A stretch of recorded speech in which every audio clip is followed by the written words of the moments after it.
it is. So let's talk about how to model this data. So there are two different sort of modeling languages that we use when we talk about diagramming data, when we talk about diagramming our database schemas. Okay, so the first one you've actually already seen. It's called UML, Unified Modeling Language. Okay, so the first one we're going to have is UML. That's one possible way to model the data in our database. The other option is to create what we call an ERD diagram, or Entity Relationship Diagram.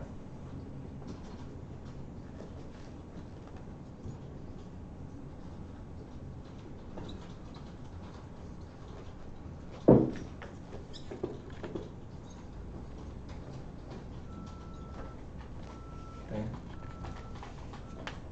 So these are two different ways of kind of designing the database in a graphical form. Okay. There are some differences. One thing you need to know on the UML side, UML is standardized. There's an accepted way to kind of write UML. So there's a lot of standards around UML. If you start looking up stuff about ERDs, ERDs are a little bit more loosely defined. Not everybody diagrams ERDs the same. Okay, so there's a few different ways to create an ERD. And they do end up looking very similar to UML, but there are some differences. Okay, so the ERD has kind of been the one that's mostly used to diagram databases at this point. Okay, so if I were going to, let's just make a quick UML diagram of some of the stuff that we did, for instance, on the test. So we've got two things, right? We've got two tables, right, that we created. We have posts and we have comments, right? So if I start writing this up in UML, I'd have, let me give a different pen. I might say I've got a post here. I'm going to put a block around that. Remember, the first thing I'm going to put in there are the data that it's holding, right?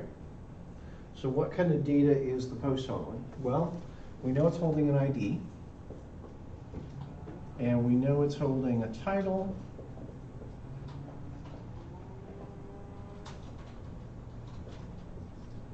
and we know that it's holding some text. Okay. So remember, the plus means that it's public, minus means it's private, plus means public, as far as we're building out our ERDs. You remember also that we need to probably specify the data types in there, right? So how do I specify the data types in a UML diagram? Do you remember how you do that? How do you specify the data types on a UML diagram? Jeremy? After like ID and title, you put like a colon and then the data type. Right. So I might say colon int, or I might say colon string.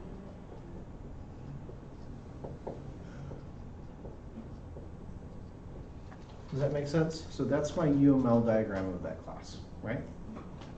Now I also have what? I also have comments, right?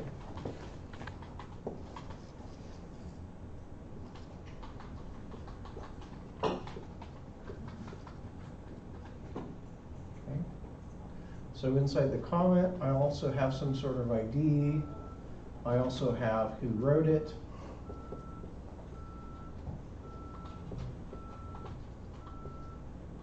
And I have the text of that comment.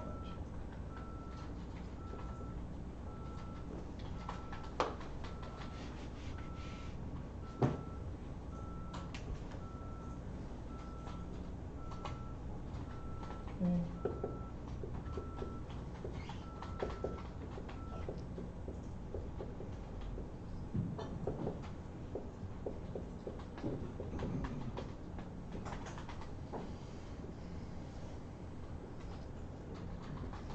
Okay, so to start there, so I've got a comment and a post.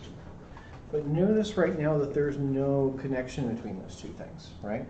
There's no connection between a comment and a post, right? So somehow I need to create what we call a relationship between the two, right?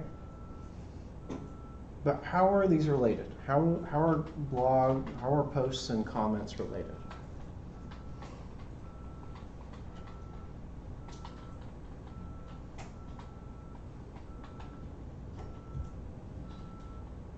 What's the relationship between the two?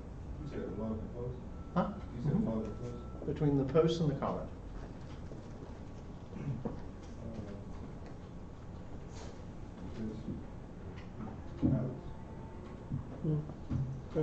Posts can have comments associated with them. Okay. How many comments can they have associated with them? An indefinite amount. An indefinite amount. Is there a minimum number? 0, I guess. 0. You got a hand up, Kevin? Yeah, I was gonna say, is that like the 0 ... star thing? So that'd be one way I could represent it, yeah. Yeah. So one way I could say, if I draw a line between these two, I could say that the relationship, I could say every post can have 0 or more comments, right? But what about a comment? How many posts can a comment be linked to?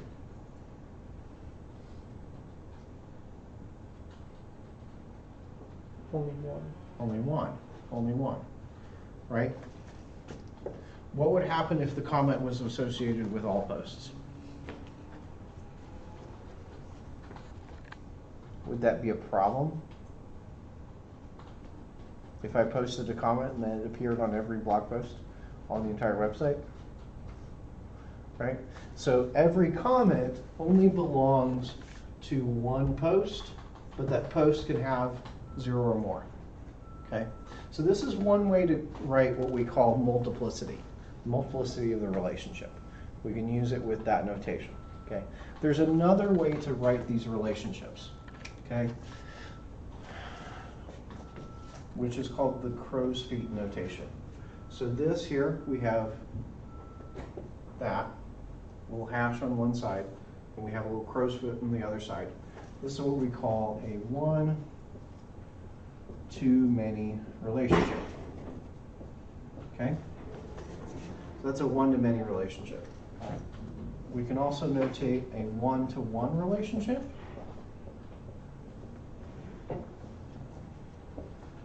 Or we can have a many-to-many relationship.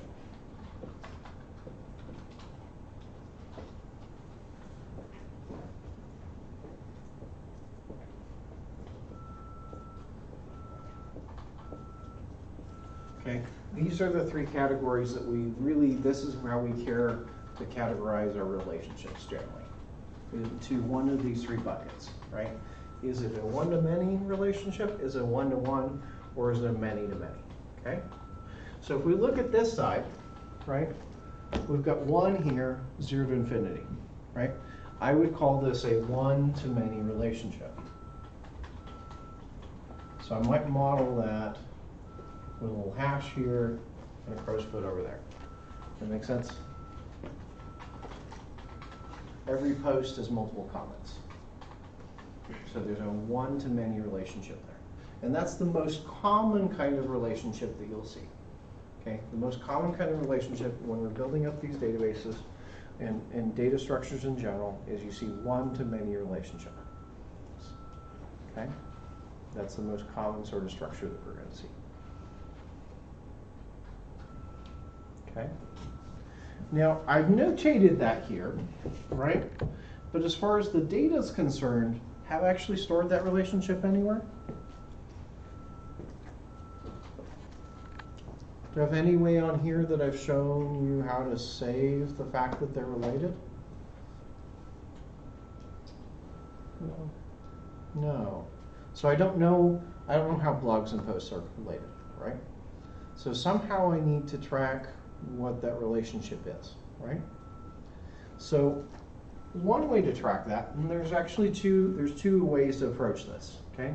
So let's say I want to track from the post side, and I want to say, tell me which comments are associated with this post. What could I add to this class that would give me some way of finding that out?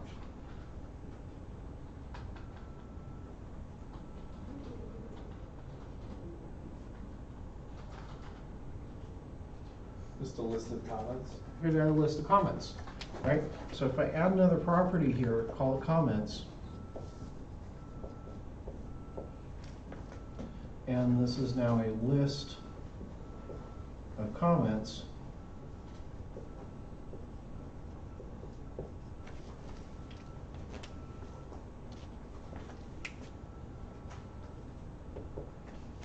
right? So comments is a list of comments. Now I have a track of the relationship between the two, right? So by tracking that list of comments on each post, now I know which comments belong to which post, belong to post, okay? Is there another way to solve this? Let's say I just have a comment object right now. Just looking at the comment object, do I know what post it belongs to? Okay, I don't. How can I fix that problem? Post ID. Give it what? Post ID. Yeah, maybe. But I want to think of doing it similar to something I did here, where I've got a reference, where I actually refer to the other object, right? So if I put in here, I say plus, I add a post property that's type post, right? So that I can access the post property and get over here. That make sense? So if I have both of these things, then I can go either way. I can go from the comment, find the post, or I can go from the post and find the comments. That make sense? This way I can access, I can traverse, I can navigate either way across that relationship and find the object that it's related to. Does that make sense? Would you want both? I would want both. Yeah, I generally want both. Because frequently, it may happen that sometimes their relationships I only go one direction, but oftentimes, sometimes I need to go this way and sometimes I need to go that way, right? So for instance, if I'm displaying a list of posts, I might want to display the list of comments that go with them underneath each other. So if I'm displaying a list of posts, this one is helpful to me, right? This one is helpful to me if I'm displaying a list of posts, to be able to show the comments as well.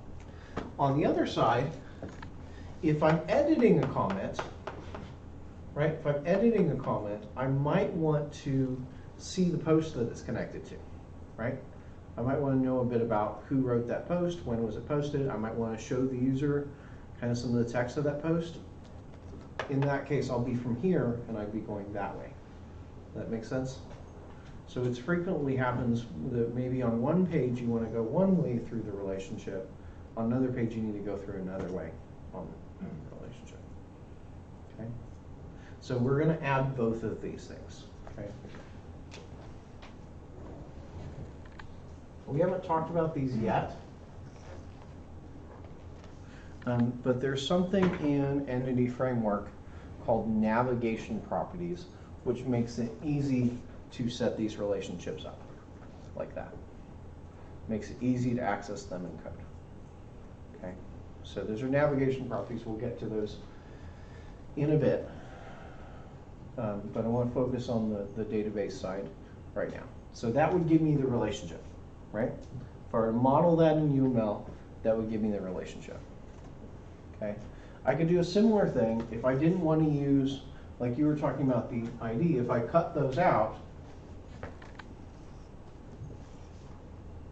and if I just said over here, give me the post ID,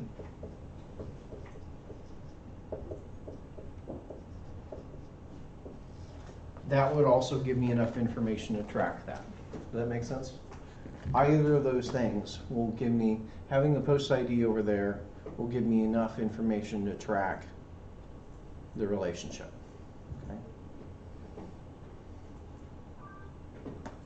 Now, one thing to note here when I set up these relationships, notice that one of these is a list, one of these is a list, and one of these is just a single object, right? One of these is a list, one of these is a single object. Notice which side of the crow's foot they're on, right? So on this one-to-many side, this is where I have the list. On the many side is where I have the single. That's how it's always going to work out. That make sense? So, and this is where it's helpful to diagram it out to start with. If you diagram it out, then it makes it easier to know, well, do I need a list here, or do I need a single object? That makes sense? How many things is it connected to? Right? Is it, this thing is connected to multiple comments, so it's a list. This thing is only connected to one post, so it's just a single object. Right? And the other thing you'll notice, I have this post ID. That's a foreign key, right? That post ID is a foreign key. Where does it live on the side of the one-to-many relationship?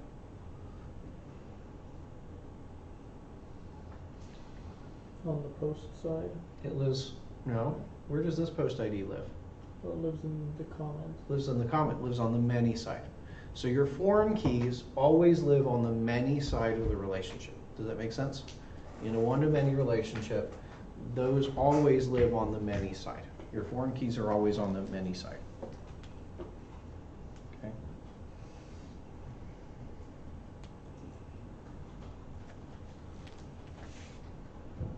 So let's look real quickly. So this is my UML diagram. Let me diagram this with an ERD. So with an ERD, which is similar, I start with the table, post, and here I'm going to have ID, title, text, and then column, int,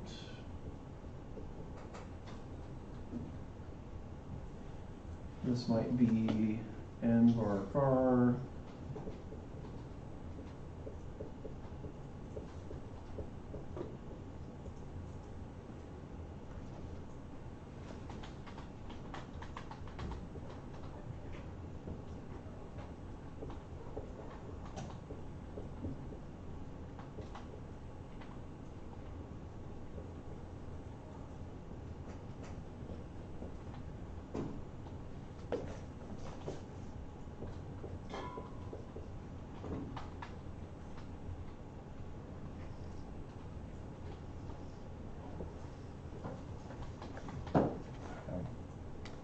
so in an ERD, this is usually how it ends up looking.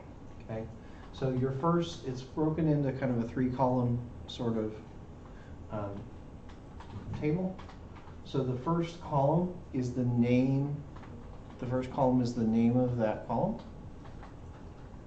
The second one is the data type. So we have the name of the column, the data type of that, and then we're marking whether or not things are primary keys or foreign keys. So here we're saying that the ID is the primary key. Okay. So if I'm going to diagram the comment, comment's got a similar structure.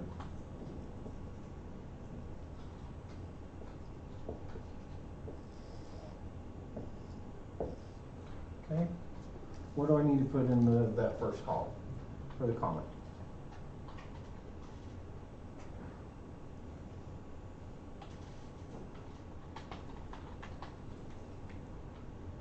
ID, Okay, ID, what next? author name, The author name. that's it.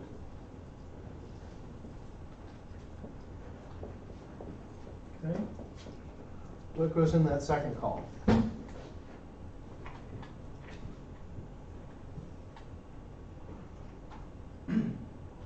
Int. Int, okay. String. Now, not string because when I'm building an ERD, I'm going to specify the type it is in the database, right? So typically with the UML diagram, I'm talking about the classes, but with an ERD, I'm talking about the database schema, right? So what I'm going to put over here is going to be nvar_char, right? So if I'm modeling it in UML, I'm typically going to put string there. But if I'm modeling it with an ERD, I'm going to put nvar_char there. So I'm going to say nvar_char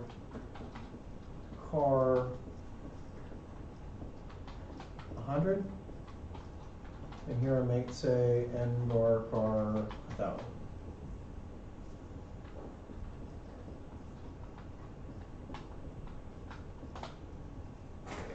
Okay. Now I also want to put in my post ID in there. I have a link to those things, so I'm going to put in post ID here. So that's going to be an int. And here I'm going to mark the first one as the primary key. I'm going to mark the last one as a foreign key.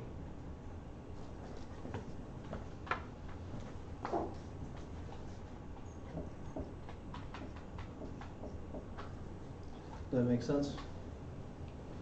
So on one side you've got the UML diagram, on the other side you've got the ERD diagram, right?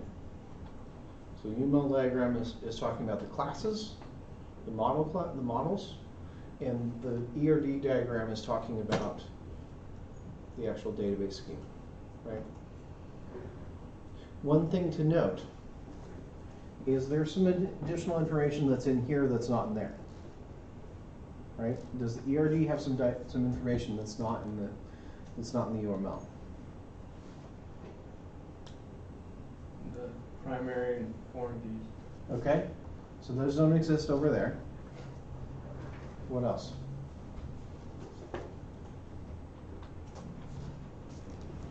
Do I know, looking at this diagram,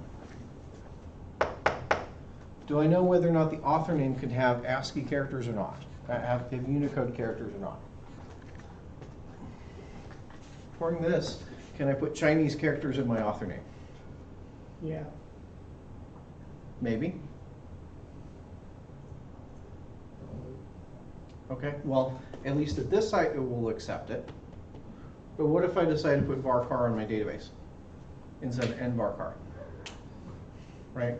So this side doesn't exactly tell me what the database type is. Does that make sense? I can work the other way. I can say, well, if it's nvar_char 100, well, it's got to be string over on the UML, right? But I can't necessarily say that the title is limited to 100 characters or that it can allow Chinese characters just from looking at the UML. Does that make sense? So there are some decisions that you have to make.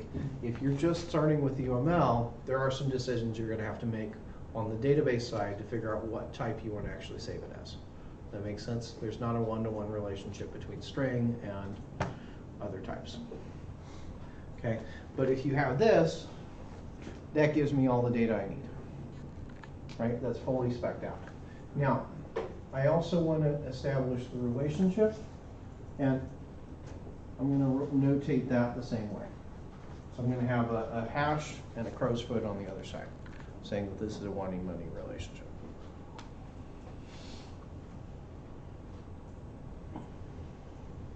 So does that make sense? You're going to expect to see these on some of your assignments, and expect me to ask you to write some of these as well at some point. Okay. This is a useful technique to know. Okay.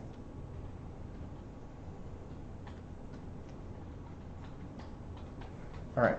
So what I have here, remember I told you there's 3 different relationship types. Okay. So you can have one-to-many, one-to-one, and many-to-many. Okay? So we have a relationship here that's one-to-many, right? We have a one-to-many relationship here between, huh? Which one's one-to-many? Both the posts and comments, right? Between posts and comments and one-to-many relationship. Where might we have a one-to-one relationship? Where might we have where, okay, this thing only belongs to one other thing. So one-to-one relationship.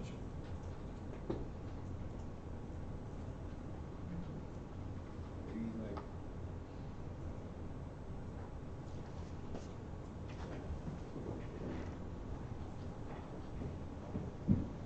a certain animal, Huh? maybe like a certain animal. So an animal? Well, I'm saying, like, I'm trying to give you like an example. I don't know. I'm asking more, I guess, business sort of. Business.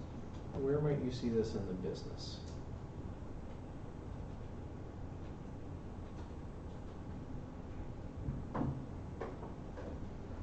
Something variable where the post is post to post or something, you know, like those posts.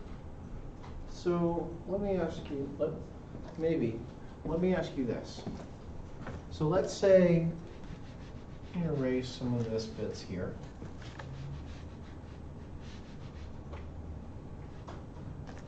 Let's say I had written up my UML diagram like so.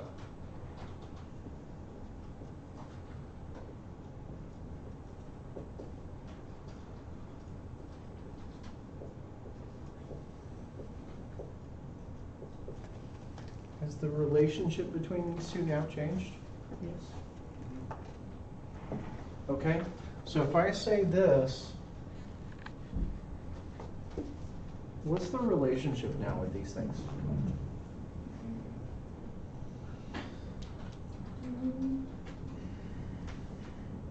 If I say that the post has a single comment, One-to-one. well, not necessarily, but I have said here, right? I have said here, if I design it this way, sorry, I'm moving the wrong way. Yeah, I should be on the other side. I have said for sure that this post can only have one comment, ever. It can never have more than one comment, right? If I've written it this way, my post can never have more than one comment, right?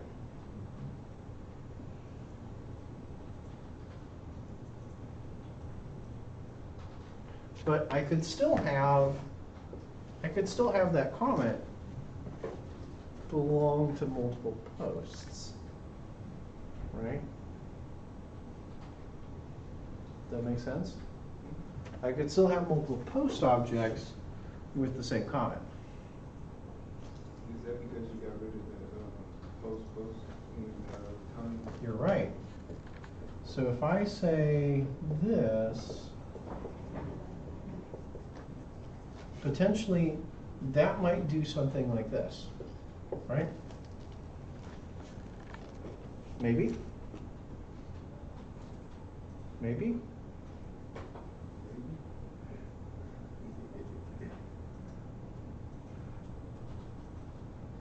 Well, here I'm saying that every comment belongs to one post, and every post belongs to one comment. Okay?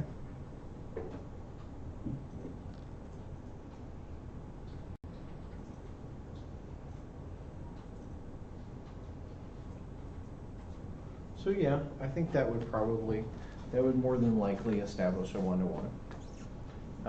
This is not usually what we would do because it's not necessarily enforcing it. Because I could still, if we think about it in terms of objects, let's say I have an object here that's a post. I've got these posts.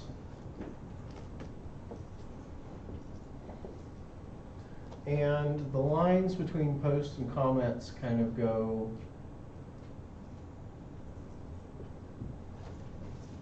like so, right? Every comment's only connected to one post, only has an arrow going one way, but they're not really one-to-one.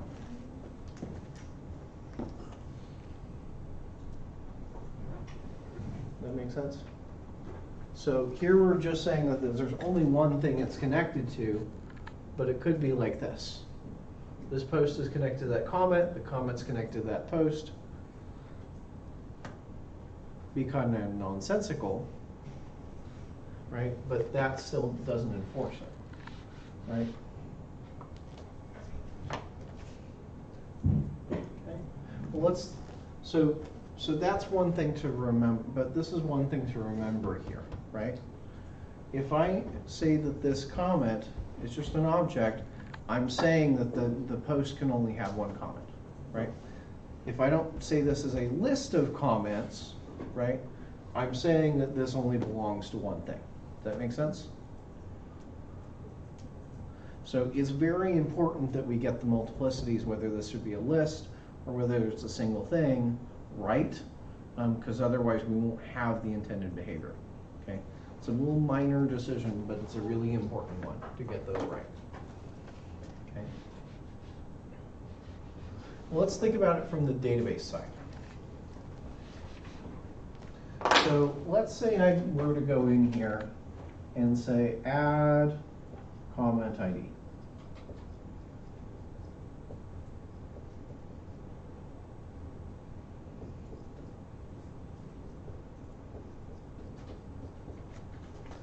Okay.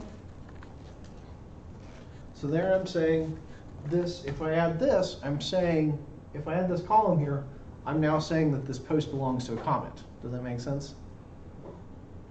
If I add a comment field here, I'm now saying that it belongs to a comment rather than the other way around.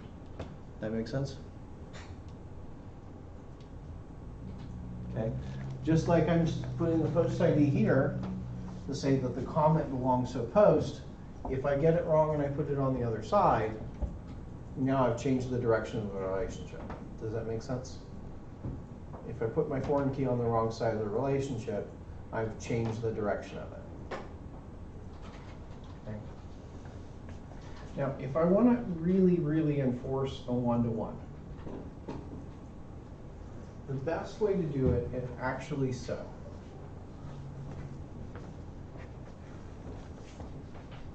I'm going to get rid of a comment ID. I no longer have an ID of a comment ID. Let's just put in post ID here.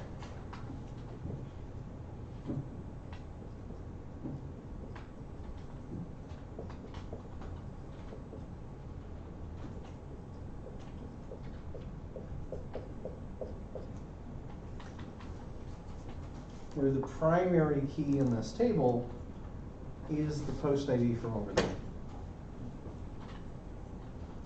That's how I establish a one-to-one relationship. Is by reusing the primary key from there over here. Now there's an enforced relationship between, okay, this comment belongs to a post and you can never have another comment for that post. That makes sense? If I set it up this way, I can never add a second comment to a post.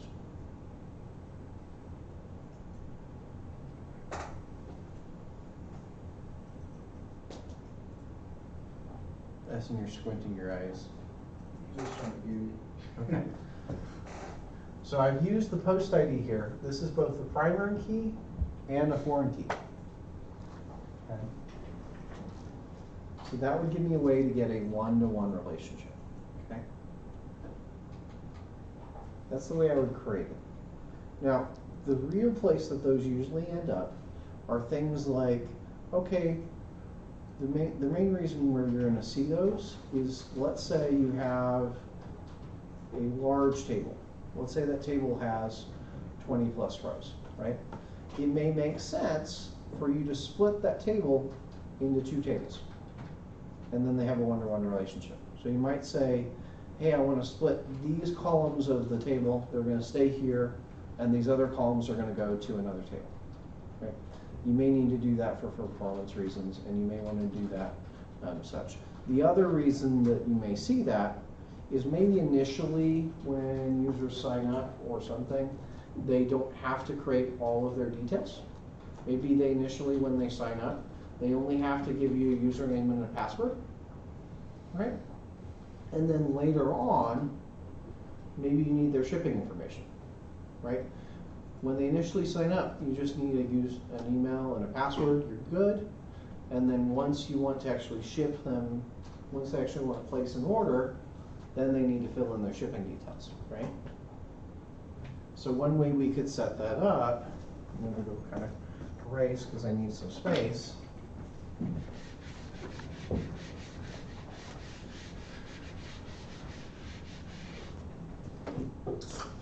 I could say on one side, here's your customer,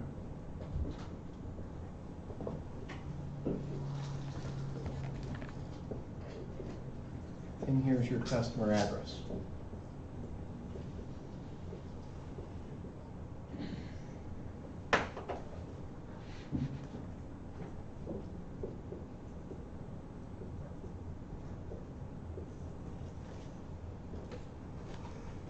Does that make sense? So I can store potentially just their username and password here. So say maybe ID, email, password. That's all that's here.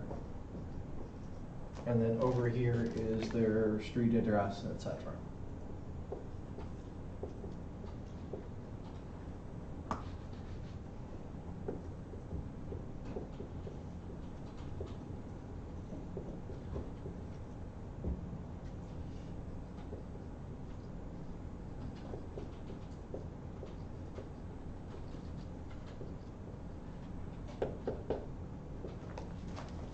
That makes sense?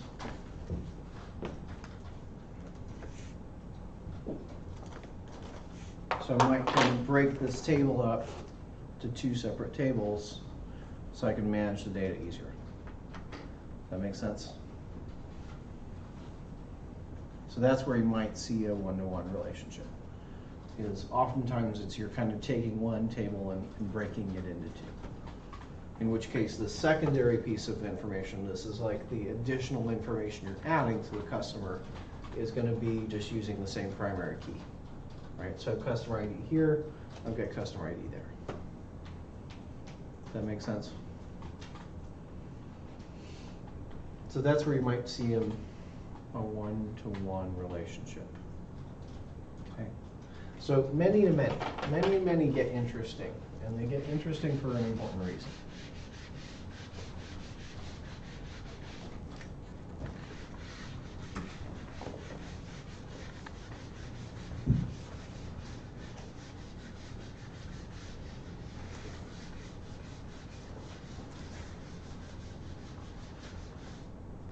So let's say I have products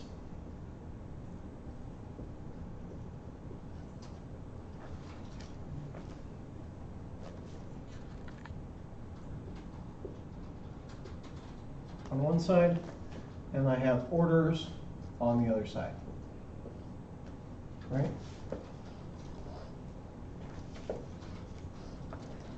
Okay. Products, and I've got orders, right? What's normally the relationship between these two things? How many products can be in? Yep. Lots of products in an order. Mm-hmm.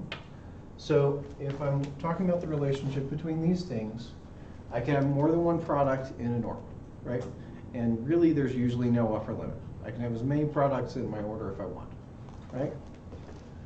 So I can have multiple products in my order, right?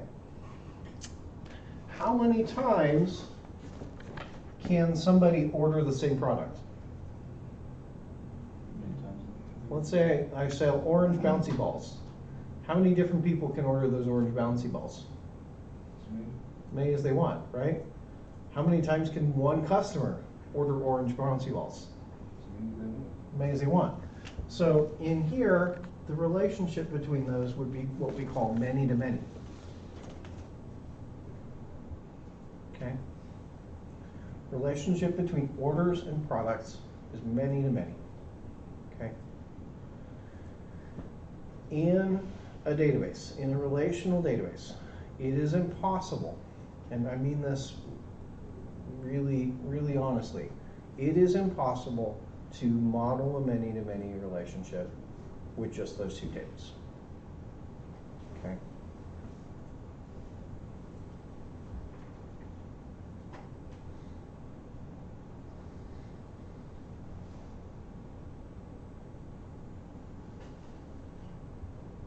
Let's think about it this way. So let's say I set the foreign keys, okay?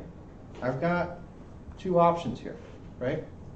So if I say in the order, I put the product ID here, and the product ID in there. What have I now set? If I put the product ID column over here.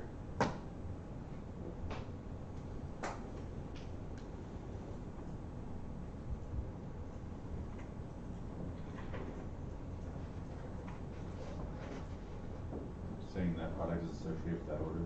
Right. Well, I'm saying this order is associated with that product, right? So if I do this, if I put a product ID column over here, right? I've now said that this order only has one product in it, right? If I do this, I've said the order has only one product in it, in which case the relationship goes this way. It's not many-to-many, it's one-to-many. Okay? What happens if I go the other way? So instead of putting the product ID over here, let's put the order ID over here.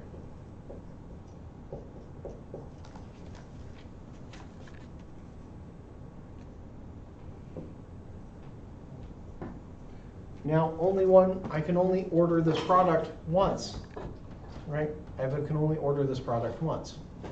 Because if I put the order ID here, I've established a relationship where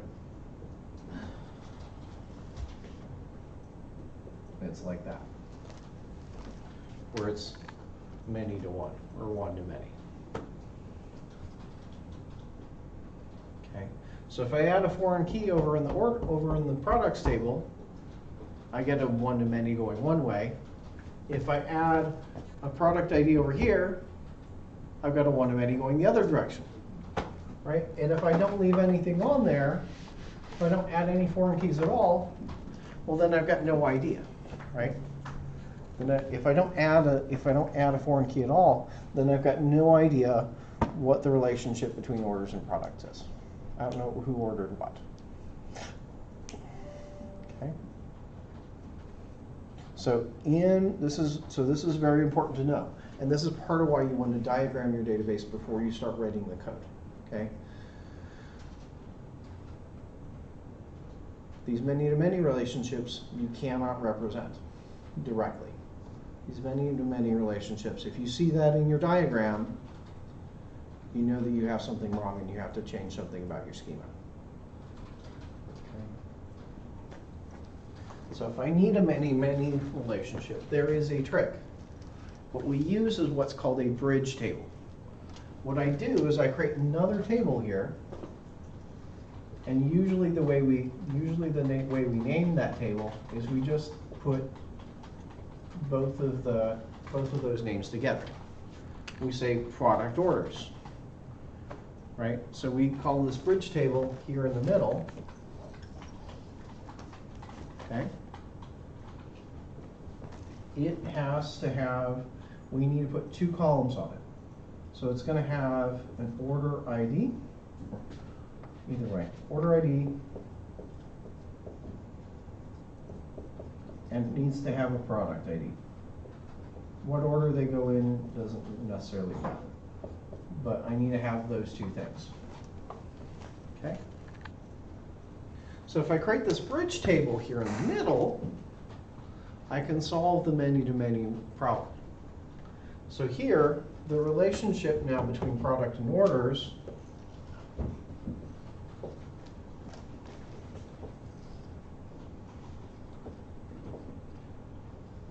instead of having a many-to-many relationship, I have a one-to-many and a one-to-many. is a primary key of product orders a combination of order ID and product ID? Exactly. This is now my composite key, right? So anytime I have these many-to-many relationships,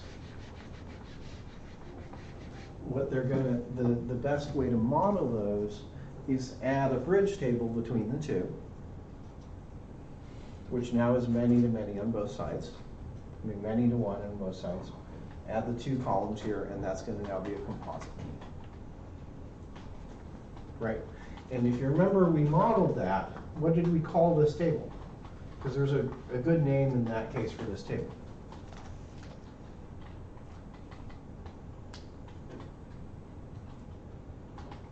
Do you remember we called this the order line table?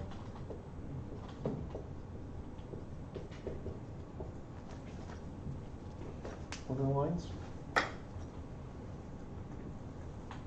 So sometimes there will be meaningful names for these bridge tables, in which case use them. But sometimes they'll just be, we'll take the two names on either side, smack them together, and that's what you've got. So oftentimes these bridge tables will just be like, put the two names together.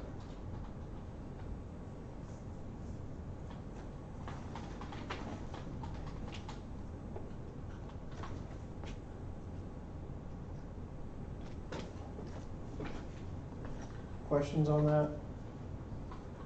Talking about the cart lines? Mm-hmm. So cart lines, order lines, same thing.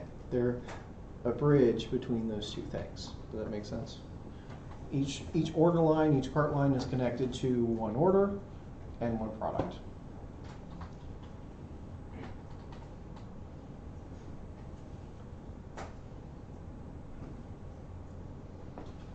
Questions on that?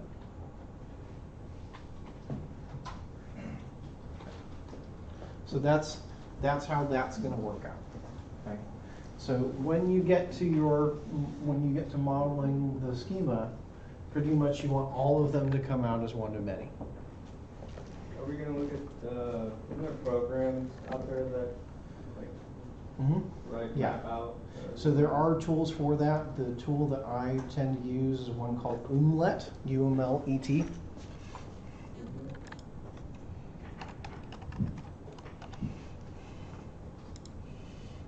This is the one that I usually use for UML diagramming. There are other options out there for ERD diagrams. I'll let you kind of, choose what you want to use from that front. But that's the one I usually use for UML diagrams. And that's usually what I do assignments in. If I remember right, I think that Visio, Microsoft Visio, can also do both ERDs and UML diagrams. That's another option out there. I think that you can get a lot of the functionality if you make like a open office, like a Google Doc has a lot of those functionalities in their drawing tool set. You can use that as well. But there's a lot of tools out there to do that programmatically.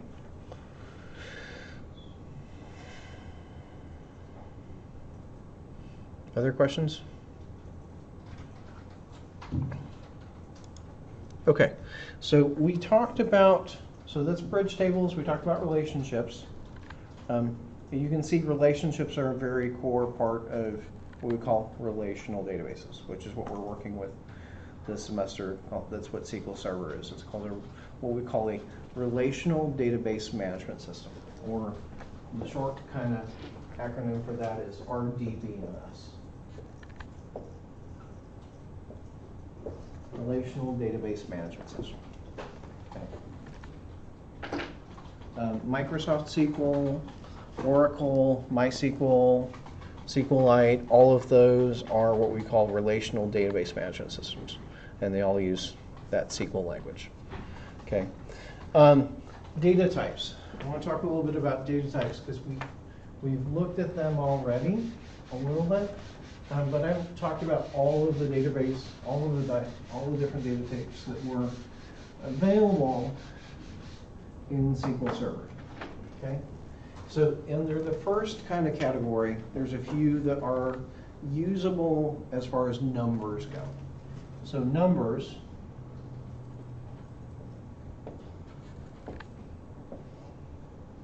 there is tiny int,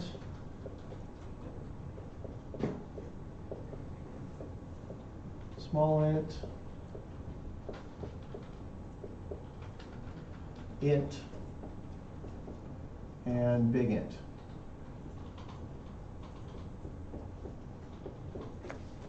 Okay. Most of the time we're just going to use int, but these exist, okay? So each of these different types stores a different, they're different size and they can store a different range of numbers, okay? So int, you remember how big the integers are in C#? How big are integers in C#? I believe they're 32-bit. They are 32-bit. So int in SQL Server, they're 32-bit. Big int is 64. Small int is 16. Tiny int is 8. Okay? That's their size. So if you're going to represent these types in C#, tiny int is a byte. Small int is a short. Int is just int. And big int is long. So that's how the types match up between here's what they are in SQL and here's what they are in C#. And they're just basically matched up by the size that they are. So 64-bit, 32-bit, 16, 8. If you know what those are, then you can look them up. Okay. There's also floats, right? So if I remember right, I think there's a float, there is a real, and there's the decimal type that you've seen.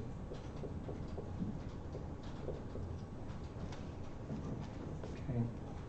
All of those are valid types in SQL.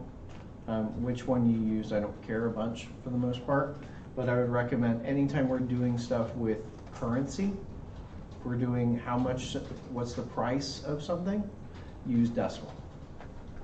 If it's the price of something, then use decimal, if we're dealing with money. If we're dealing with other floating point numbers, then float and real are up for grabs, you can use those. Note that these two types, if I remember right, I think float is a float, I think real is a double, and then decimal is obviously decimal.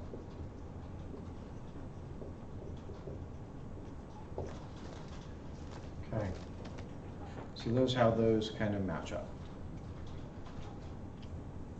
I might be wrong about these, I'm not entirely sure because I don't do too much with float and real, to be honest. So on the side of text,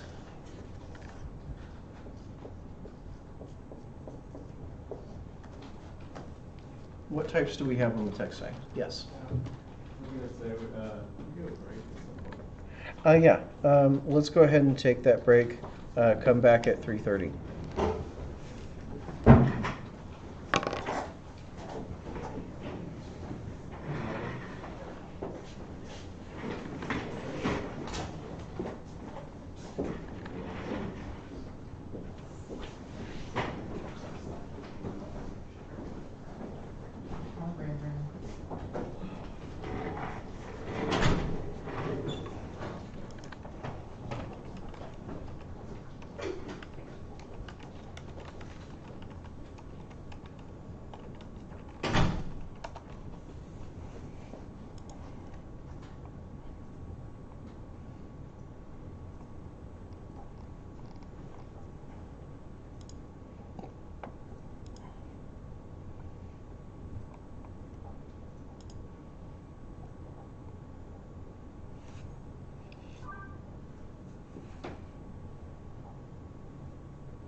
Yep. I have a question for you.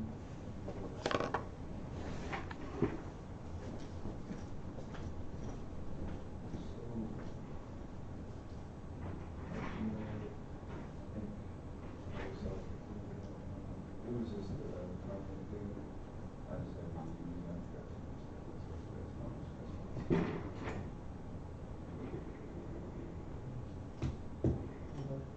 Oh, no, it was just using that to, I had just remembered something real quick. Oh.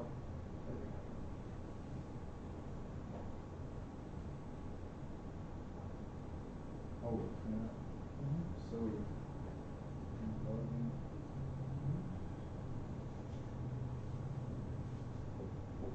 And I click save, just it creates.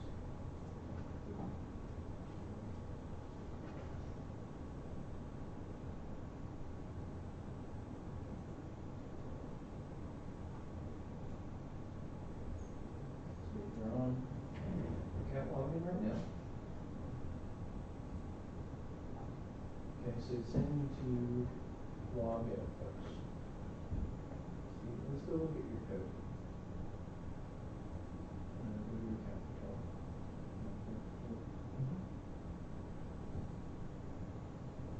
So when you submit, see, if it, you don't have a return URL, you're sending to edit post block. Well, edit post requires a post name. So you're like, just go edit or add a post. Well, where you really want to send them to is index. Send back to the home page. See that? You're on edit post, and it's saying that same thing. We're going to specify the post name. Open. Try it again.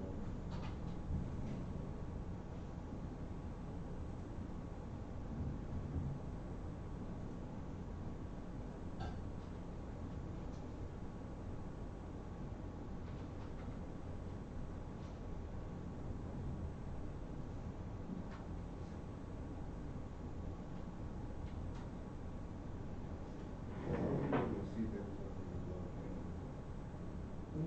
Like, with the authorized thing, how did you get that? Can you kind of explain it? I understood what you meant, but I was just like, I wouldn't know how to put that in the program. So the authorized attribute says, in order for you to go access this functionality, you have to be logged in. That's what it says, right? So you're logged in now, so if we go to edit, it's just going to take you directly there. That makes sense? As long as you're logged in. Okay. Let's go, so more tools, go to extensions. So you saw that there was an extension I was using. Look for edit this cookie.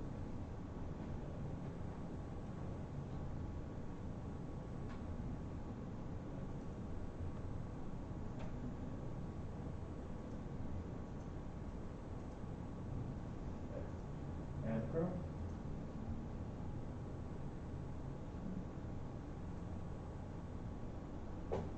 So what this extension gives you, it gives you a little button up here in your app bar.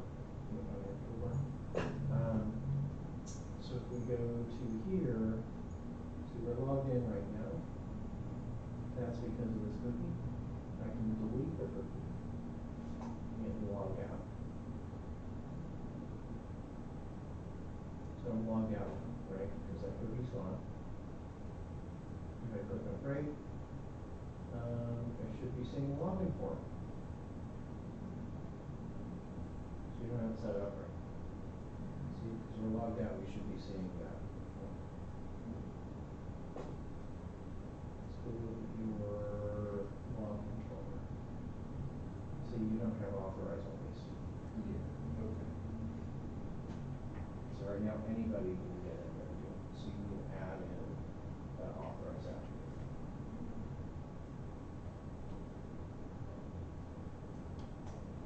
That makes sense? Mhm. Same thing with crate, because you want to be able to either edit or crate.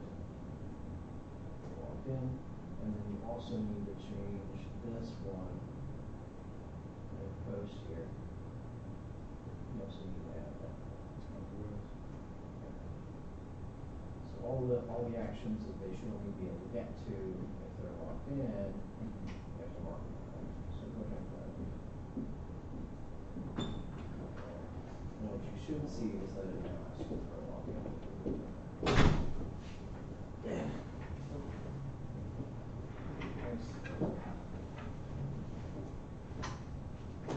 Trying to make a UML in a Microsoft Word. It's not the easiest thing to do. Yes. Yeah, it didn't Yeah, come out exactly. Inlet's the tool that I would recommend. Yeah, I just made that real quick, but, and then I downloaded it. You wanna know what?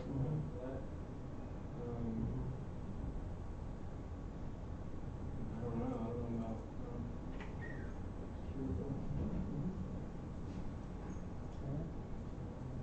Looks like you're way zoomed out. yeah. You might have a working monitor on that. Or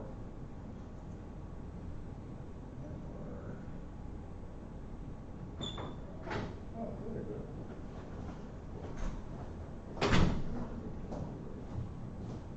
Actually, see the numbers.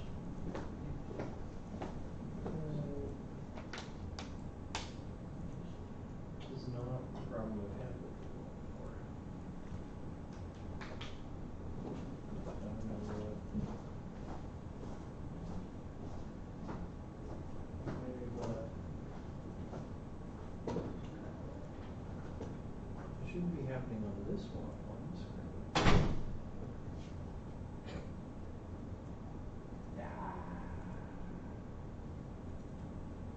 It wants to open on that other screen. Because it's tiny. Yeah, it says, check conversions, maybe somewhere in the files or. Okay, so let's try this. Display settings. Yeah, you're on a 4K monitor. So this is a 4K monitor. That's why. Yeah. And you've already scaled it up to 250%. That should have done it. Okay. You may do a different color. Looks like there's a bug there with that one. I can, Yeah. start looking at it. It looks like it's definitely.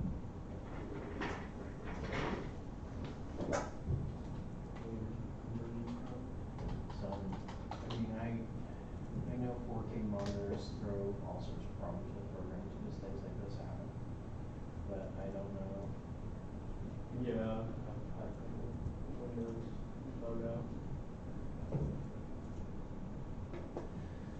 10%. Still not. Yeah.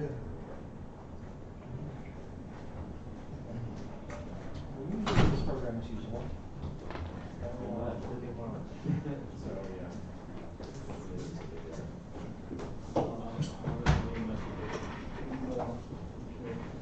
You guys going up to like. What is it? I already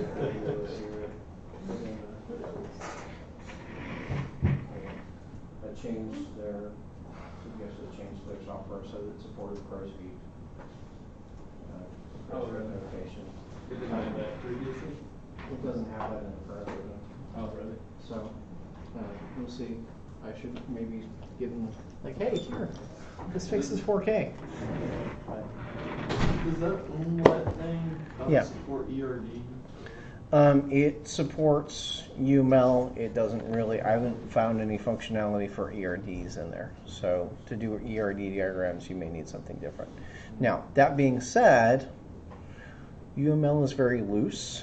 So if you put to the right side, you put the type, like nvarchar 100 instead, like colon nvarchar instead of colon string, That's good enough. So technically only does UML, but it's so loose about how you type things in that you can basically make a hybrid, put the information in there that you need. So when should you use, like, so should you make a UML and a ERD. I on- usually only make one or the other. Okay, So I usually only make one or the other. I usually don't make both, okay. just because That's- that's too much to maintain. Because once you have one, then you shouldn't really need the other. 'cause you Yeah. have- Yeah, one's usually enough between Like- a UML or an ERD. How do you differentiate? Like, do you use like the ERD, like when you want to be more specific about how the database schema will work, or? Yeah. So if I'm talking directly from the database side, I'll probably use an ERD. If I'm talking about the model classes, then I might use an UML. I usually hybridize it and just write a UML diagram with the data, the information that I need for the Right. database additionally in there. So I usually just write a UML diagram and that's it. Okay. That's usually how I go about it. So we talked about numerics real quick. We want to talk briefly about text. We talked about those already, but I want to review on that. So there's a few text types, right? So we talked about there is car, there's ncar. Well, let me actually put these down a little bit lower. So we've got car, we've got var car, and we've got text. Okay. And then we also have ncar and varchar and ntext.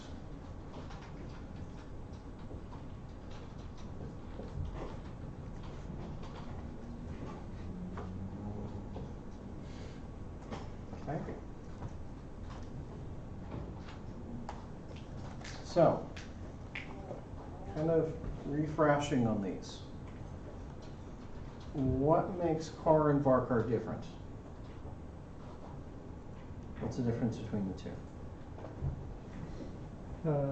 Car needs to be the length that is that's in the parentheses. Right. So if I say car 2, It can't be anything more or less than that. right, it has to be exactly that. Okay. Usually I refer that as fixed length. Like if it was storing the state abbreviations. Right, state abbreviations are usually 2 letters, so I might say car 2. Okay. So those are generally fixed length. Don't use these most of the time. Fair forewarning, you should have a very good reason for using car over varchar. So varchar is going to be that variable length. Both of these we need to specify some sort of length with. There also is a third type called text. You don't specify any sort of bounds with it. It doesn't have a maximum length.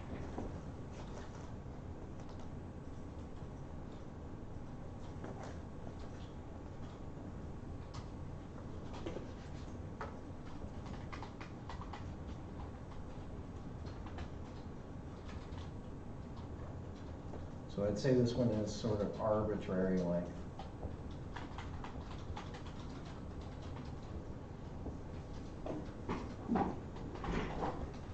Okay. So text columns do exist. They are out there.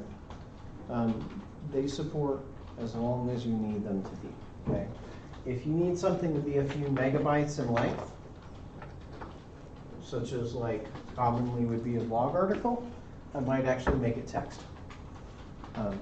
If you need it to be very long, whether it's an entire book or whatever it may be, that would be text.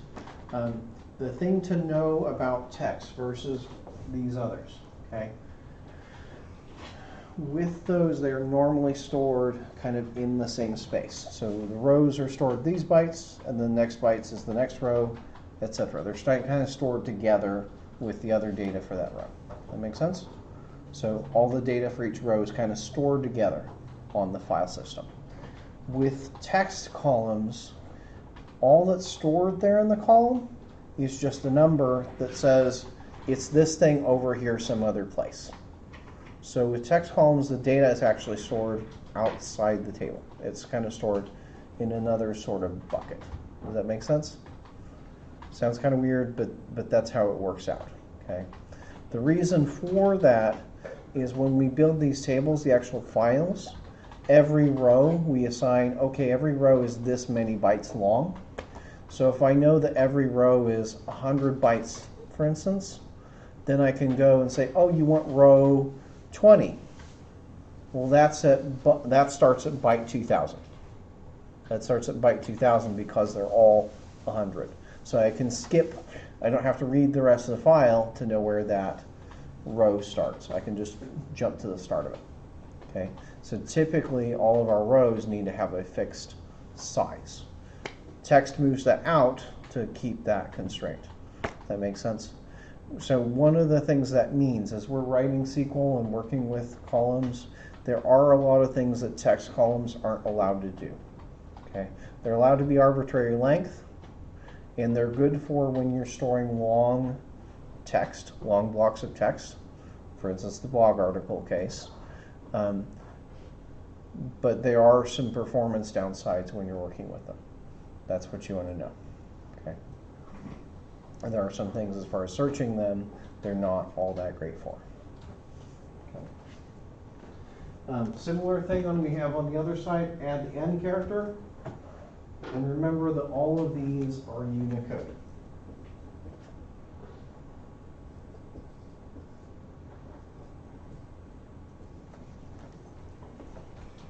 So these three are ASCII, those three are Unicode.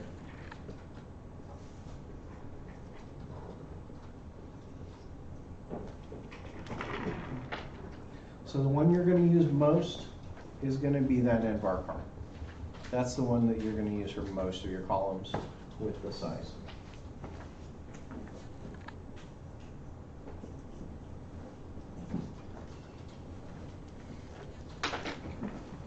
Any questions about those text data types? As far as how they map up to C#, those all come in as string. All 6 of those come in as string in C#.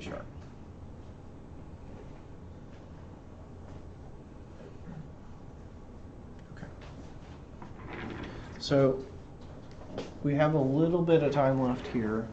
I want to kind of bring up there's a series of videos about SQL that I want to show. It's a guy called Mosh. His website, Code with Mosh. So he's got a course on SQL. I want to play some of those videos. We'll look at more of those tomorrow as we don't have time to get through everything today. So I'm going to start here.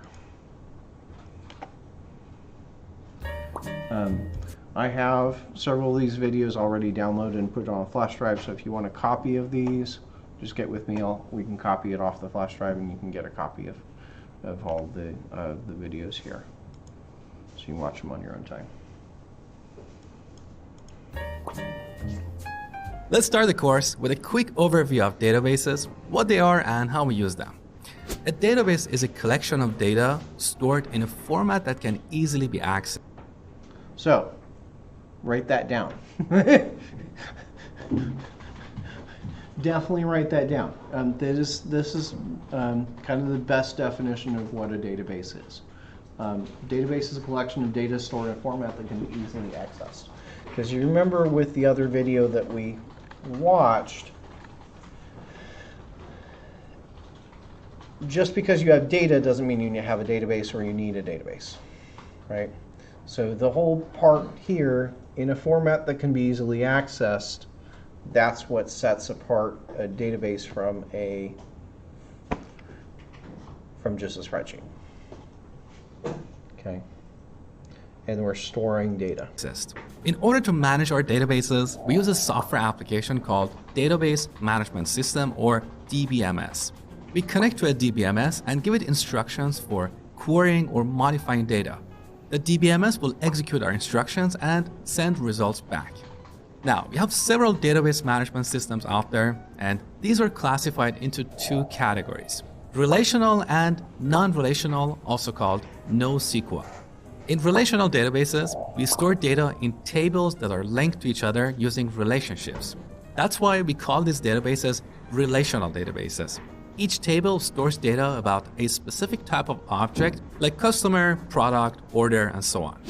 SQL or SQL is the language that we use to work with these relational database management systems. It looks like this. We use SQL to query or modify our data. In this course, we're going to learn everything about this powerful language. Now, there are many different relational database management systems out there. Some of the most popular ones are MySQL, SQL Server by Microsoft, and Oracle. But of course, there are plenty more. Each database management system has a different flavor of SQL, but all these implementations are very similar and are based on the standard SQL specification. So most of the SQL code that you will learn in this course will work with any database management system. In this course, we'll be using MySQL, which is the most popular open source database in the world. All right, now back to this diagram. What about non-relational databases? In non-relational databases, we don't have tables or relationships. These databases are very different from relational databases, but that's a topic for an entirely different course. What you need to know is that non-relational database management systems don't understand SQL. They have their own query language. So we use SQL to work with relational database management systems. Now, before we jump in and install MySQL, let me clarify something quickly. As you talk to different people, you will hear two different pronunciations of SQL: SQL or SQL. What is the correct way? Well, it depends on who you ask. And of course, everybody thinks their way of pronouncing this word is the right way. But here's a little history about this language. SQL was originally developed at IBM in the 70s, and back then it was initially called SQL, short for Structured English Query Language. But they changed the acronym to SQL because SQL was the trademark of an airplane company. So to this date, there's been an argument about what is the right way to pronounce this language. Generally speaking, people in non-English speaking countries call it SQL. I'm used to calling it SQL because it's shorter and sweeter than SQL. But if you prefer to call it SQL, that's totally fine with me. I'm not going to get mad at you. So that's the history behind this language. But what about MySQL as a software product? Developers of this product prefer to call it MySQL rather than MySQL, but they don't mind if we call it MySQL. In this course, I'll be teaching you SQL with MySQL.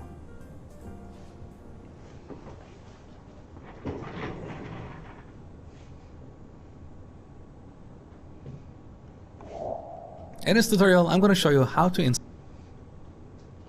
So this tutorial does kind of go through MySQL. Obviously, we're using SQL Server for our class, but there's a lot in common between the two. So while the software is a little bit different, the kind of things that he goes through should still apply to us. So he does provide a few databases with this. I've already uploaded those to Inside Rankin, so you can kind of pull those down and work with them.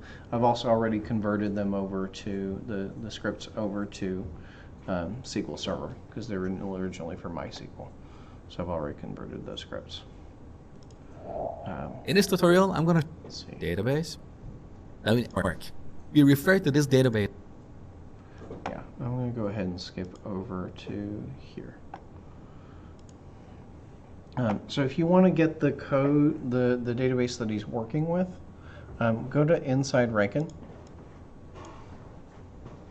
and look under the assignments for Unit 3.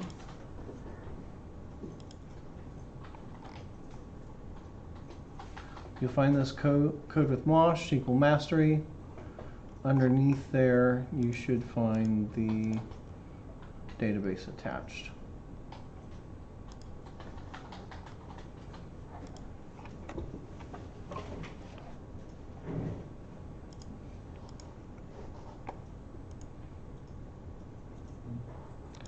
So extract those files.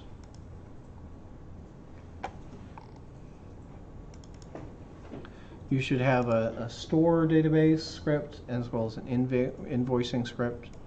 We can open these with Management Studio. Where are we supposed to extract them to? Anywhere. It doesn't matter where you extract them to. I just have them in my downloads folder.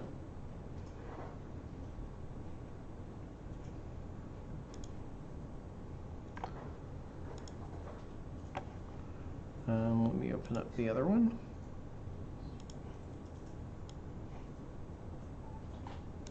Okay.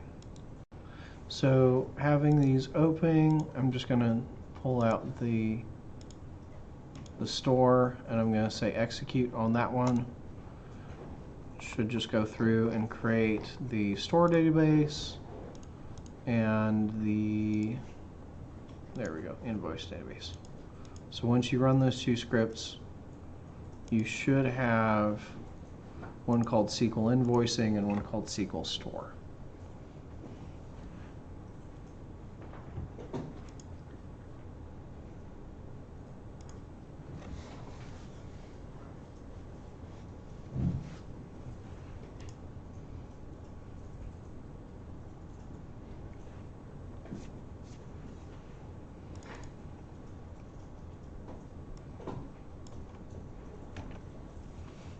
Okay. Yep. Don't think it created the one. On SQL refresher. To use SQL Store.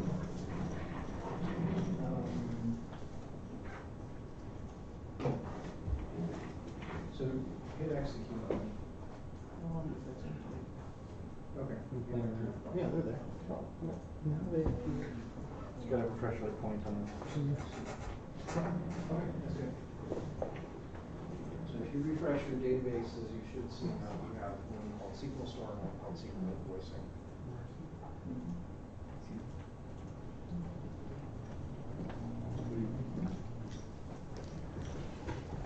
Are you having a problem? Oh, sorry.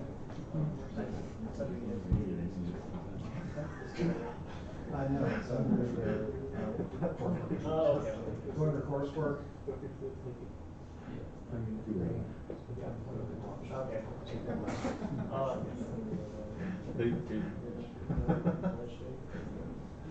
That should give you two databases with some data in there. You can play around with them, and that's what these videos will be kind of based on. Did you hit execute on that? Yeah, they're here. Okay, cool.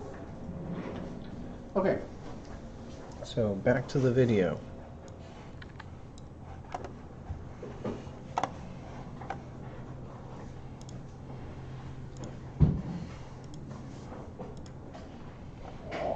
In this tutorial, I'm going to show you how to retrieve data from a single table. Now look at the navigator panel. Currently, none of our databases is displayed in bold. That means none of these databases is selected for querying. So the first step to write a query to get data from a database is to select a database. The query that we'll write will be executed against that database. In this demo, we're going to use this SQL store database.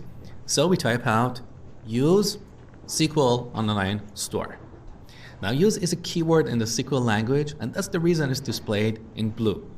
Now SQL is not a case sensitive language, and that means we can use uppercase or lowercase characters. It doesn't really matter, but as a best practice, we should capitalize the SQL keywords and use lowercase characters for anything else. So now let's go ahead and execute this query. All right, look, the SQL store database is now displayed in bold. Now in MySQL Workbench, you can also select a database by double-click. So just a note here, the application he's using here is MySQL Workbench, which is specific to MySQL. So, you know, the way things look in SQL Server obviously are going to look different. For us, here's where you're going to see which is active, is this drop down up here. Should we get in the habit of just bracketing everything? Yeah. Yeah, definitely get in the habit of bracketing everything. Clicking that. So now I double-click SQL Identifier. Invoicing, and it's the current database. Now if we run this query again, the SQL Store database becomes selected. All right, now let's write our first query to retrieve all the customers in this database. So after the use statement, we're going to use the select statement. Here's the basic syntax or basic structure of the select statement. We type out select. In front of that, we specify the columns that we want to retrieve. For example, we can retrieve the customer ID column as well as the first name column, or we can retrieve all columns using an asterisk. Now after that, we use the from clause, and this is where we specify the table that we want to query. In this case, the customers table. So this is the simplest query to select all the customers in a given table. Now, whenever you have multiple SQL statements, you need to terminate each statement using a semicolon. So look, we have a red underline here that indicates an error. If you hover your mouse here, you can see this tooltip saying select is not valid at this position because we didn't terminate the first statement with a semicolon. Okay, now let's execute this query one more time. Once again, we can click on this button here, or we can use a shortcut. So look at the query menu on the top. The first item is execute. Now here's the shortcut for this command. On Mac, it's Shift, Command, and Enter. On Windows, it's going to be different. Honestly, I'm not sure. So whatever it is, use that. So I'm going to press Shift, Command, and Enter. And here are all the customers in this table. So this select statement has two clauses, the select clause and the from clause. But there are other clauses that we can use to filter and sort data. For example, we can use the where clause to filter the result and get the customer with ID 1. So we can write an expression like this, where customer underline ID equals 1. Now when we execute this query, we'll only get the customer with ID 1. So this is the where clause. We can also sort the data. So after where, we use the order by clause. And here we specify the columns that we want to sort the result on. Let's say we want to sort these customers by their first name. So we type out first underline name. That is the name of one of the columns in this table, right? Now, if we execute this query, this order by doesn't really have any impact because we only get one record in the result. So let me temporarily take out the where clause. To do that, we can put two hyphens in front of this line. Now this line is treated as a comment, which means the SQL engine is not going to execute this. Okay, so let's execute this query one more time. Now all the customers that we get are sorted based on their first name. So that's the basic idea. Now over the next few tutorials, you're going to learn more about each of these clauses in detail. But what you need to take away in this tutorial is that these three clauses, from, where, and order by, are optional. As you can see, in this example, I'm not using the where clause. We can also comment out the order by clause. We can also comment out the from clause. So instead of selecting all the columns in a given table, we can select some values like 1 and 2. Now, if we execute this query one more time, in the result, we get something like this. Two columns called 1 and 2, and in these columns, we have these values. So all these clauses are optional, but in the real world, we quite often use all of them. Now, what you need to understand here is that the order of these clauses matters. So we always have select first, then we have from, then where, and finally order by. We cannot change the order of these clauses. Otherwise, we get a syntax error, which basically means the syntax or the grammar or the structure of our SQL statement is incorrect. So it can't be executed. And one last thing before we finish this tutorial. In this example, you can see I've listed all these clauses on a new line. Now, technically, you don't have to do this because line breaks, white spaces, and tabs are ignored when executing SQL statements. So we could come back here and put from in front of select, so select star from customers all in one line, and that's perfectly fine for simple queries. But as your queries get more complex, it's better to put each clause on a new line. So that's all for this tutorial. In the next tutorial, we'll explore the select clause in detail.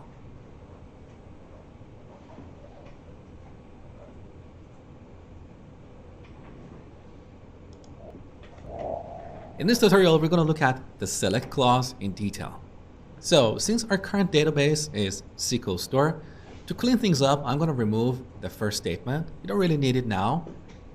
Also, I'm going to delete these two comments We just want to focus on the select clause. All right, so what can we do with this select clause? Well, in the last tutorial, you learned that if we use an asterisk, this will return all the columns. Alternatively, we can specify the columns that we want. And this is helpful in situations where you have a big table with so many columns and perhaps millions of records. If you want to bring back all that data, that's going to put a lot of pressure on the database server, in this case MySQL, as well as the network. So that's when we explicitly specify the columns that we want to get. Let's say we want to get the first name and last name columns. Execute the query. As you can see, we only get these two columns, and they're in the same order we specified here. So if we change the order and put the last name first and execute the query again, now you can see the last name column comes first. Now let's add a new column to the end. Let's get the points for each customer as well. Run the query. So these are the points for each customer, which are calculated based on their shopping.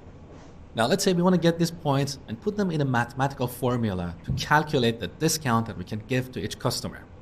So here we can use an arithmetic expression. Let's say points plus 10. This is an arithmetic expression. So now if we execute this query, for the first record you can see that their points will end up being 2283. Let's run the query one more time. There you go. Now we can put the original points column here for clarity. So points, comma, points plus 10. Let's run the query one more time.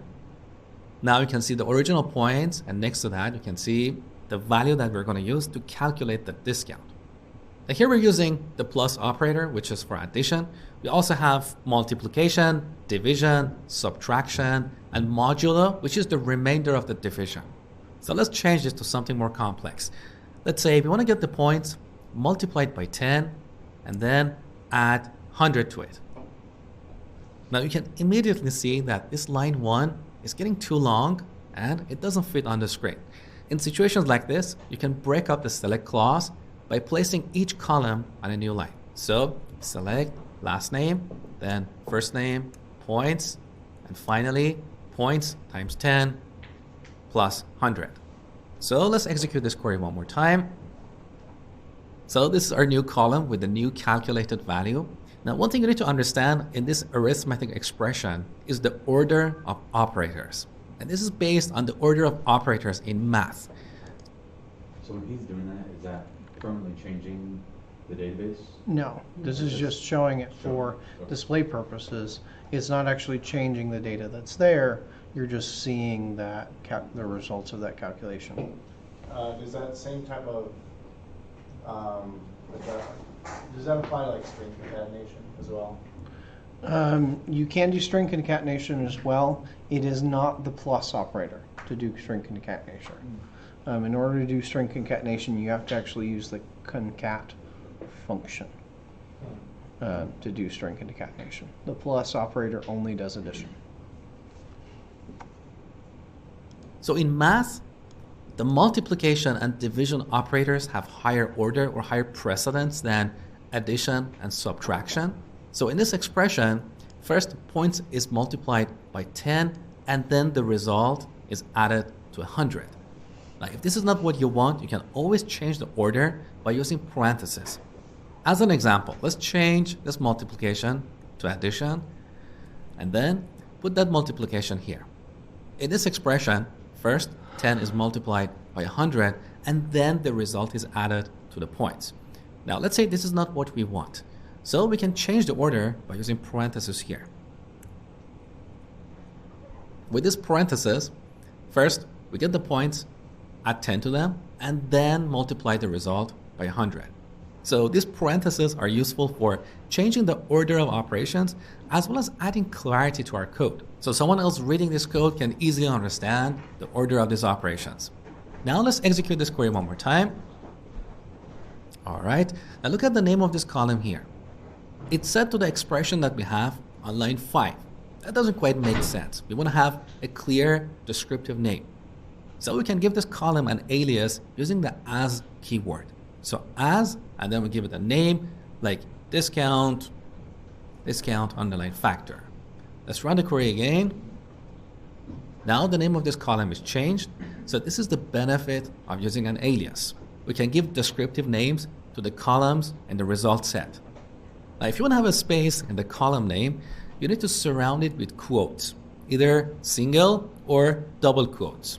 So we put quotes here, and then we can add a space in between these two words. So to put spaces, by the way, in SQL Server, those do need to be square brackets. You did have a question? Yeah, so the naming convention is with underscores in SQL? It all depends on who's created the database originally. So you can separate names with camel case, or you can separate them with, or you can do underscores to separate names. Either of those are valid conventions as far as SQL is concerned. One thing I will say, so you can in SQL make aliases like this that have spaces. Don't do it. The reason being, once we get to pull this into C#, C# does not support column names that have spaces in them. So we might be able to do that in SQL. We can't actually have spaces in columns as far as C# is concerned. So just do camel casing instead of doing spaces.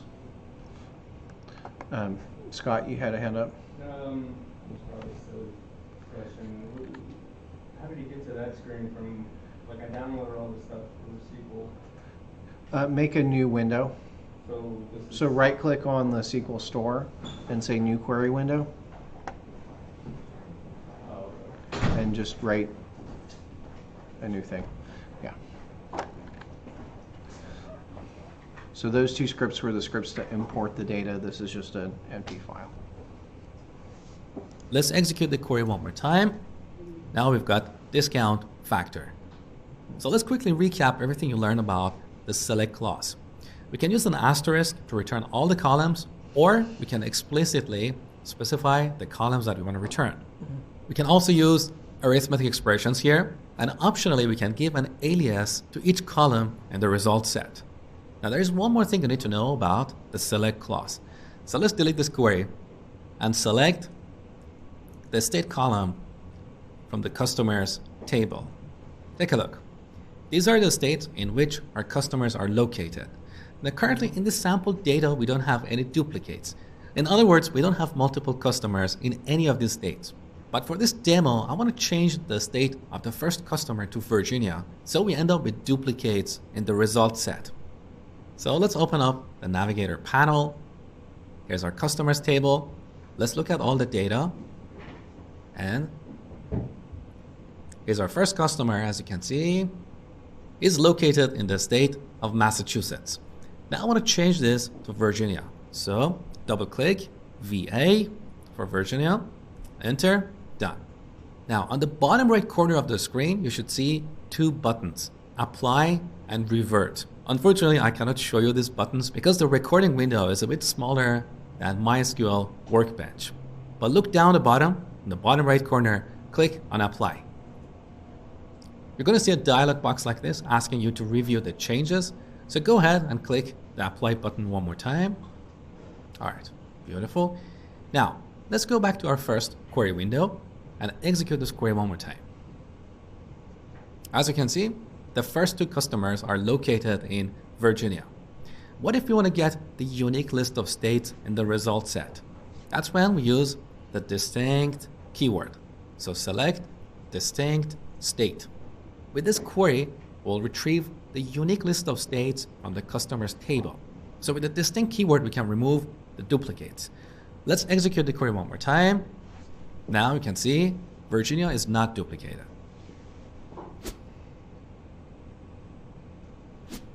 All right, here's an exercise for you. I want you to write a SQL query to return all the products in our database.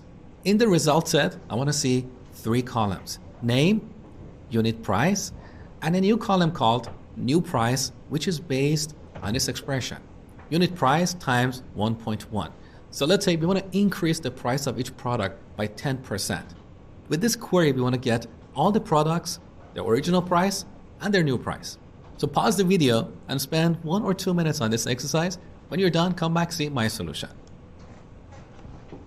Okay. If you would, lock that up real quick. Shouldn't take too long.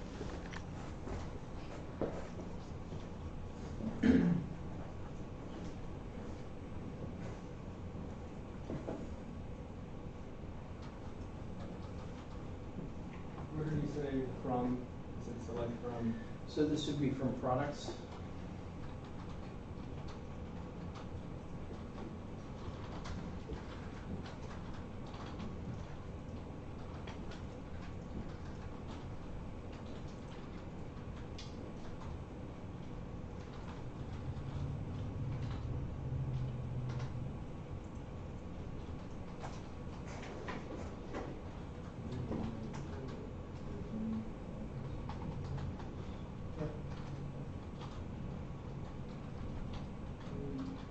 You can write that out. What you need to do is write out the SQL that does that.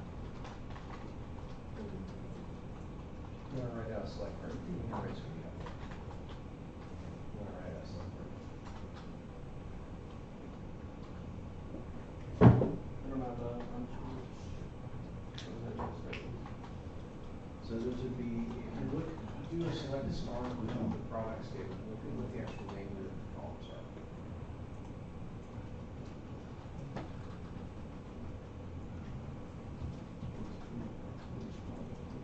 Okay, you should be able to see the part. See, it's a unit underscore price.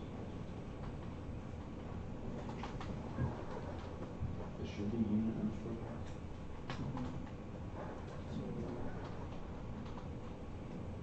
in that case, I had all the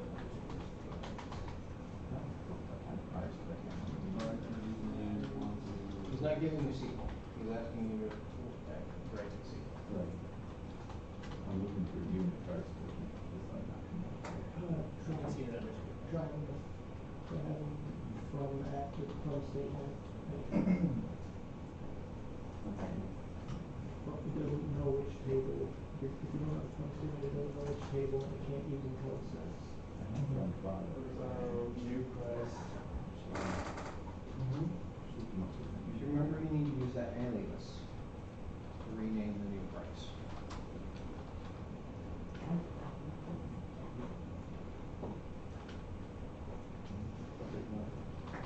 You have the wrong database selected. So add to the top of this, add use SQL underscore store, because you're on sport. You're on sports store.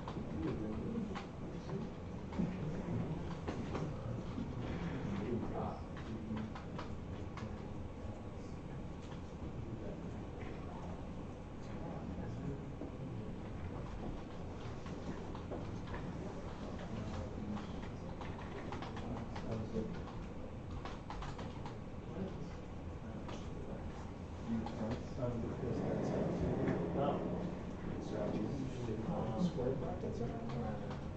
To be clear about which it is. You know, I have.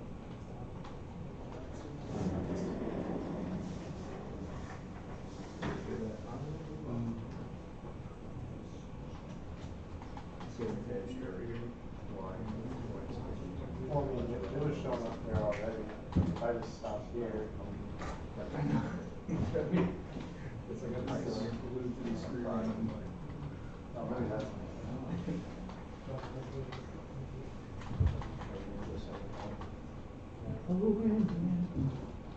See, it's, as long as you got invalid. So this, why is it that the intelligence doesn't like, sometimes it shows up, sometimes it doesn't. Oh, it is on top. Flaw.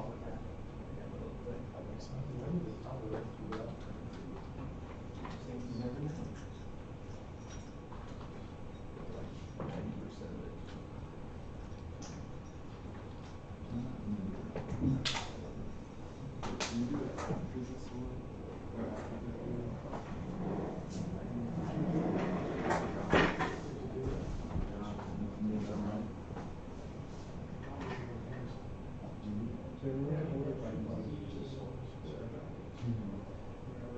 Stars says return all of the columns.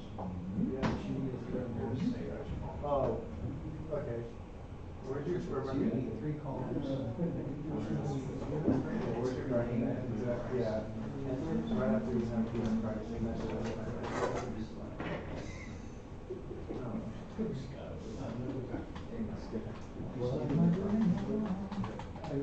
Right,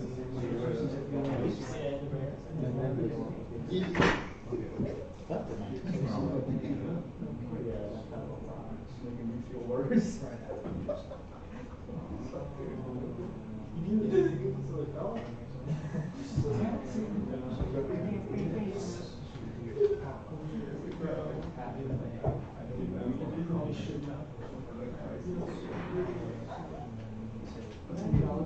Yeah, well, it's uppercase versus lowercase, by the way. But also that's as up now. That should be lowercase. That's expected. You also see what's column names like case sensitive. Even the column names too. Well, he said the convention was to have column. Convention, but. Yeah, that's right, you're right. SQL reference when it wasn't. Got it. Yeah, back in the day, everything used to be uppercase. Like I used to work with really. That's wrong. It says right unit price and new price.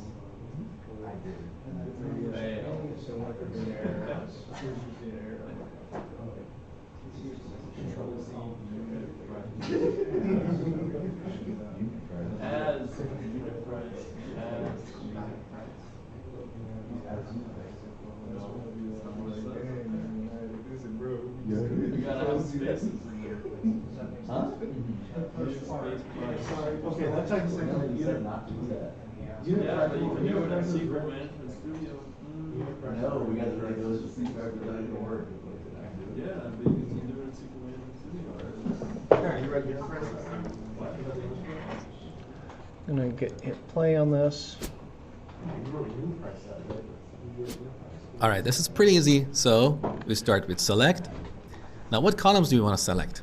Name, unit, underline price, and then here we're going to use an arithmetic expression to calculate the new price. So we type out unit price times 1.1 and then give it an alias. So as new underline price, or we could put this in quotes and put a space between new and price.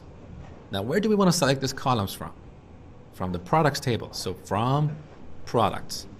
Note that I've used uppercase characters for all the SQL keywords and lowercase characters for everything else.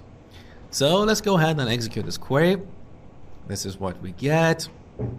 So these are all the products. You can see their original price as well as the new price, which is 10% more expensive. How does that still work even though he's using a keyword? So the syntax highlighting highlights it anytime that it's a keyword. Whether or not it understands in that context that it's not, right? So the name keyword is it's a keyword, but it only applies under certain circumstances, if that makes sense. So sometimes you need to put brackets on, sometimes you don't, but it always shows up blue. Okay. All right. So like order is a keyword, and sometimes you may need to put the brackets on, sometimes you don't. Okay. So if you always put the brackets on, you don't have a question. Okay. Yeah. But it's because of the language, certain words are only valid in a certain context, right? So it's not going to be an issue if it is still valid SQL. Does that make sense? Yeah. If it knows it's an identifier. Okay, so let's look at the where clause. In this tutorial, we're going to look at the where clause in SQL. So earlier I told you that we use the where clause to filter data. For example, let's say we only want to get the customers with points greater than 3,000. So here in the where clause, we can type out a condition like this: points greater than 3,000. When we execute this query, the query execution engine in MySQL is going to iterate over all the customers in the customers table. For each customer, it's going to evaluate this condition. If this condition is true, it will return that customer in the result set. So let's go ahead and execute this. And here's the result. As you can see, we have only 2 customers with points greater than 3,000. So this is what we call the greater than operator, which is one of the comparison operators in SQL. Let me show you the complete list of comparison operators. So we have greater than or equal to. We have less than or equal to. Here's the equality operator, and for not equality, we can use an exclamation followed by an equal sign or something like this. So both these are not equal operators. Let me show you a few examples of these operators.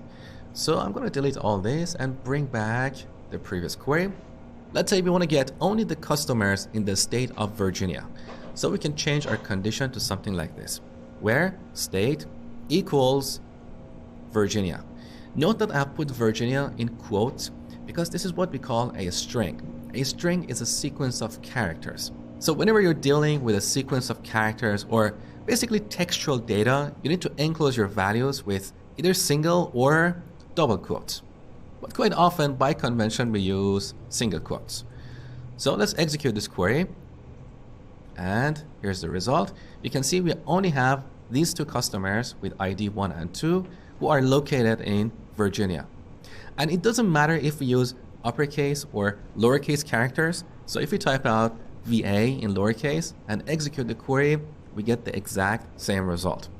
Now, what if we want to get all the customers outside of the state of Virginia? We can use the not equal operator.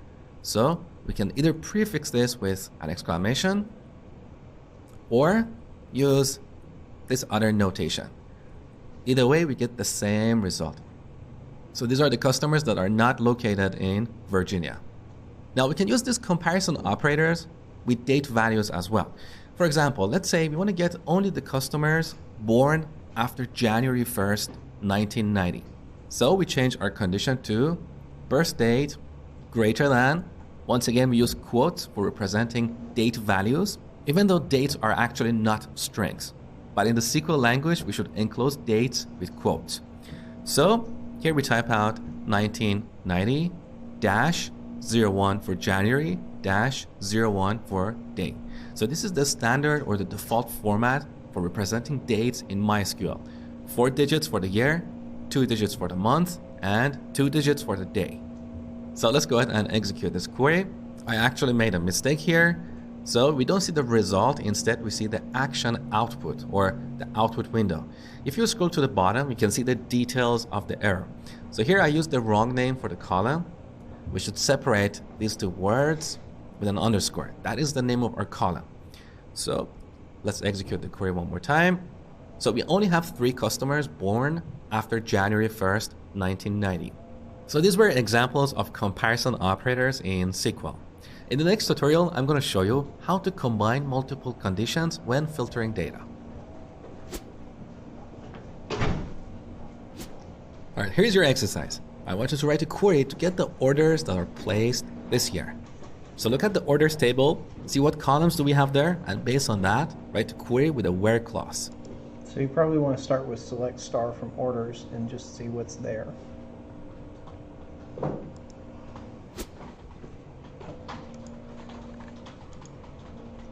And you want to then add your clause.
So if you're doing, that's straight comparing complete. So this is, if you just put 2018, that would be 2019.1. So that's what we have. What is your? Just so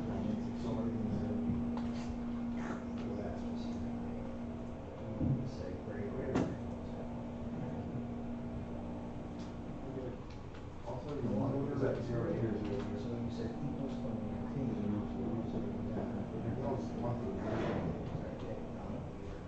Is there a month left, right? Should be 0 1. 0 1 over a year.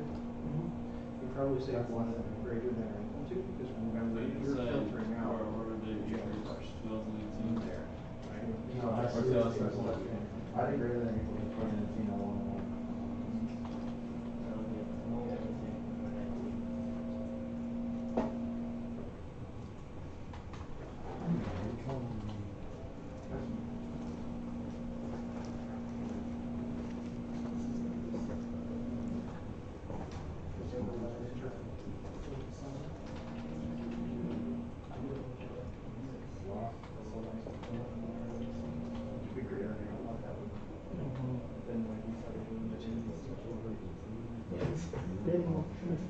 Like errors because that ordered date wasn't a column.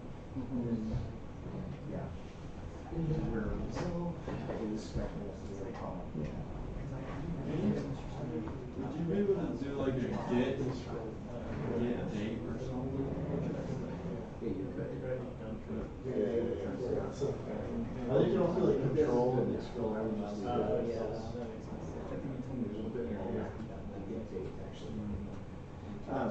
So I think everybody's got it there. A few things I want to say, data types I forgot to mention before we leave.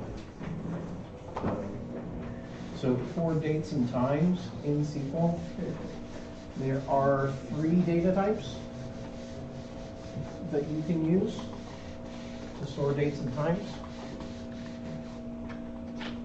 So the first one is just date. That only stores a date. You can also have time, which only stores a time.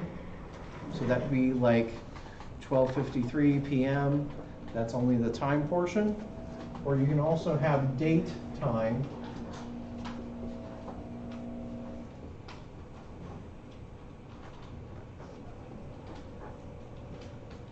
You can also have date time in the database. These are all 3 valid data types as far as SQL is concerned.